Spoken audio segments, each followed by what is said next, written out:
पीके capital present पीढ़ियों के लिए धन बनाना।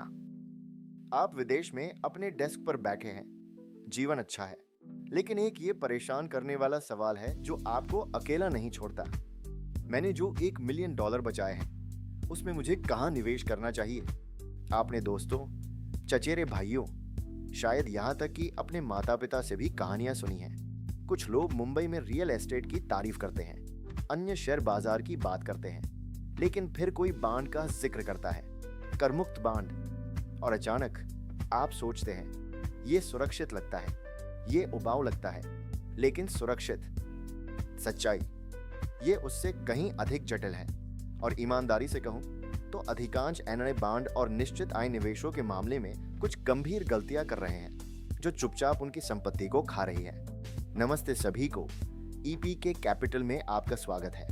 यहाँ हम धन प्रबंधन और निवेश को सरल बनाते हैं ताकि आप पीढ़ियों के लिए धन बना सके।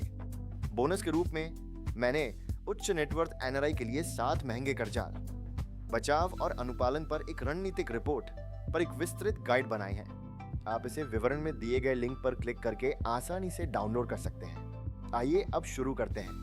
आज मैं आपको इसे व्यवस्थित रूप से समझाना चाहता हूं। इसे उस बातचीत के रूप में सोचें जो आपको वर्षों पहले एक सही धन प्रबंधक के साथ करनी चाहिए थी। आप वास्तव में किस प्रकार के बांड में निवेश कर सकते हैं? आइए बुनियादी बातें शुरू करते हैं। जब आप एक एनआरआई होते हैं तो आपके पास कई प्रकार के बांड में निवेश करने का विकल्प होता है। यह आपकी सामान्य बैंक बचत खाता स्थिति नहीं है। वास्तव में आपके लिए काफी कुछ उपलब्ध है। पहले सरकारी प्रतिभूतियां हैं या जीसेक्स। ये भारतीय सरकार द्वारा जारी किए गए सीधे ऋण उपकरण हैं। ये भारतीय रिजर्व बैंक द्वारा जारी किए जाते हैं। जब आप अभी 10 साल की सरकारी प्रतिभूति खरीदते हैं तो दिसंबर 2025 में आप लगभग 6.59% के रिटर्न की उम्मीद कर सकते हैं यदि आप अपने पैसे को लंबे समय के लिए लॉक करने के लिए तैयार हैं। मान लीजिए 30 साल, तो आपको लगभग 7.32% वार्षिक रिटर्न मिलता है। अब ये शायद शानदार नहीं लग रहा होगा, लेकिन यहाँ ये दिलचस्प हो जाता है। ये भारतीय सरकार द्वारा समर्थित है। डिफॉल्ट जोखिम लगभग 0 है। हम भारत में सबसे सुरक्षित संभव निवेश की बात कर रहे हैं। फिर पीएसयू टैक्स फ्री बॉन्ड्स है। यहीं पर चीजें दिलचस्प होती हैं। ये बॉन्ड सार्वजनिक क्षेत्र की उपक्रमों द्वारा जारी किए गए थे, जैसे एनएचएआई, रेक और पीएफसी 2011 से 2016 के बीच। भारतीय सरकार ने 2016 में नए जारी करना बंद कर दिया, जो वास्तव में एक बड़ा मामला है। इसका मतलब है कि वे अब दुर्लभ हैं। यहाँ एक महत्वपूर्ण बात है, इन बॉन्ड्स पर ब्याज आय पूरी तरह से करमुक्त है। चलिए मैं आपको एक ठोस उदाहरण देता हूँ। मान लीजिए कि आप 30% कर श्रेणी में हैं, जो अधिकांश उच्च आय वाले एनआरआई हैं। एक पीएसयू करमुक्त बांड जो 5.5% वार्षिक रिटर्न प्रदान करता है, नियमित कर योग्य बांड पर 7.86% कमाने के बराबर है। ये एक महत्वपूर्ण वृद्धि है, लेकिन और ये महत्वपूर्ण है, आप नए नहीं खरीद सकते। आप केवल उन्हें द्वितीयक बाजार में खरीद सकते हैं, जिसका मतलब है कि वे प्रीमियम पर व्यापार कर रहे हैं, आमतौर पर चेहरे के मूल्य से 10 से 15% अधिक। तो प्रभावी उपज लगभग 5.5 से 6.5% के आसपास आ जाती है जब उस प्रीमियम का ध्यान रखा जाता है। फिर एक ऐसी चीज है जिसे कई एनआरआई नजरअंदाज करते हैं, इंफ्रास्ट्रक्चर बॉन्ड। ये सरकार द्वारा अनुमोदित संस्थाओं जैसे एलआईसी या आईएफसीआई द्वारा विशेष रूप से इंफ्रास्ट्रक्चर परियोजनाओं के लिए जारी किए जाते हैं। अब अधिकांश भारतीय इन बांडों में निवेश किए गए 20,000 रुपए तक की कटौती धारा 80 सीसीएफ के तहत कर सकते हैं। ये धारा 80 सी के तहत नियमित 1.5 लाख रुपए की कटौती के अतिरिक्त है। यहाँ पर अधिकांश एनआरआई बुरी तरह से ठोकर खाते हैं, और मेरा मतलब बुरी तरह से है। किसी भी बांड या निश्चित आय के उपकरण में एक भी रुपया निवेश करने से पहले आपको एनआरआई और एनआरओ खातों के बीच का अंतर समझना होगा। अधिकांश एनआरआई इसमें गलती करते हैं, और ये उन्हें अनावश्यक करों में हजारों का नुकसान पहुंचाता है। एनआरई का मतलब है नॉन रेजिडेंट एक्सटर्नल। आपको जो जानने की जरूरत है वो यह है, एनआरई खाते में अर्जित कोई भी ब्याज भारत में पूरी तरह से करमुक्त है। आंशिक रूप से नहीं, पूरी तरह से 0% का। लेकिन इसमें एक पेंच है। केवल वे फंड जो भारत के बाहर से आते हैं वे एनआरआई खाते में जा सकते हैं। यदि आप सिंगापुर में कमाई कर रहे हैं और पैसे वापस भारत एनआरआई खाते में भेज रहे हैं, बिल्कुल सही, कोई कर नहीं। मैं कुछ ऐसा बात करना चाहता हूं जो आपको असहज कर सकता है। यह सबसे बड़ा गलती है जो मैं एनआरआई में देखता हूं, और ये अक्सर बांड्स के बारे में भी नहीं होता। ये सुरक्षित निवेश का असली मतलब समझने में एक व्यापक गलतफहमी के बारे में है। यहाँ वो परिदृश्य है जिसे मैं बार बार देखता हूं। एक एनआरआई, मान लीजिए कि उनके पास $1 मिलियन है। वे जोखिम से बचने वाले हैं, उन्होंने कड़ी मेहनत की है, वे पैसे खोना नहीं चाहते, तो वे ये करते हैं, वे अपने पैसे का 70, 80, कभी कभी 90% भी निश्चित आय में लगाते हैं। फिक्स डिपॉजिट, बांड, सरकारी प्रतिभूतियां।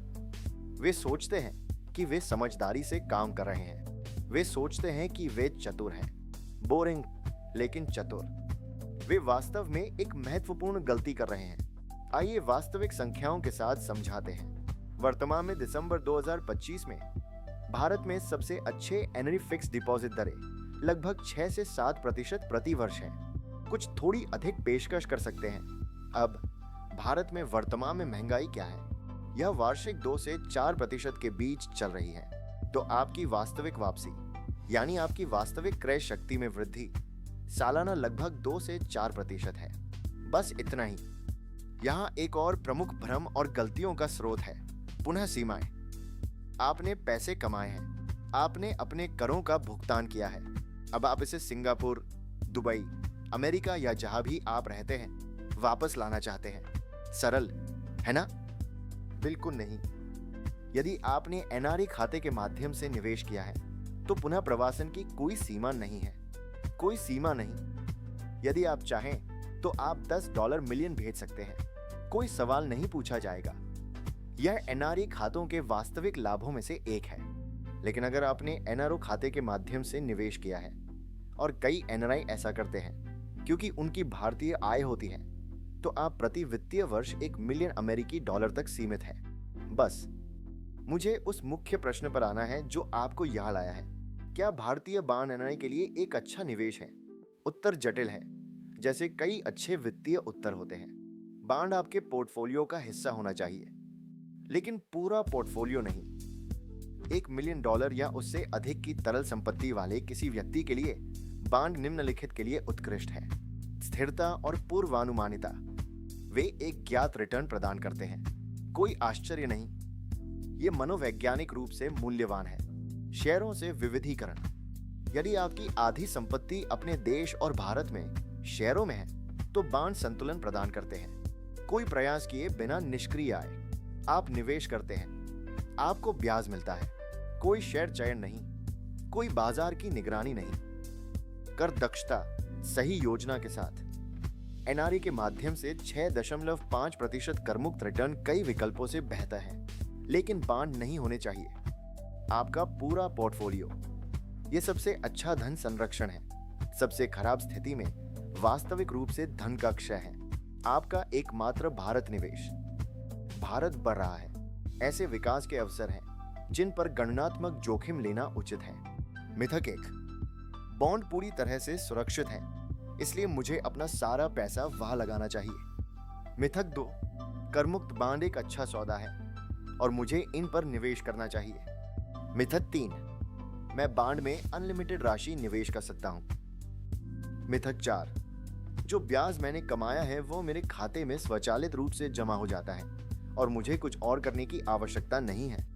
मिथक 5, चूंकि मैं एक एनआरआई हूं, मैं भारत में किसी अच्छी चीज में निवेश नहीं कर सकता।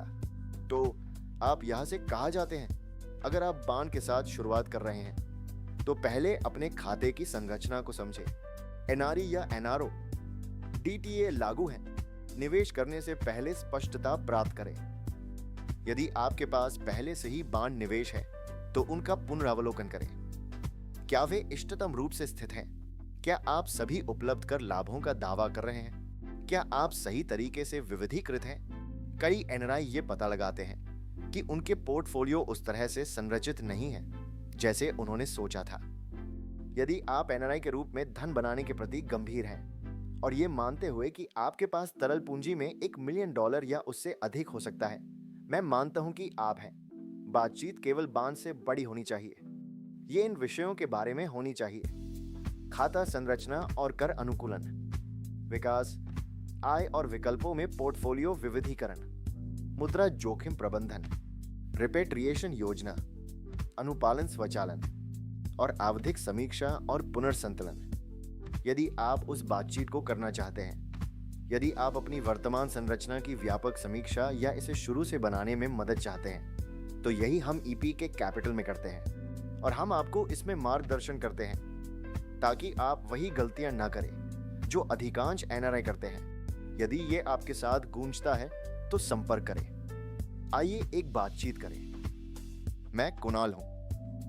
देखने के लिए धन्यवाद।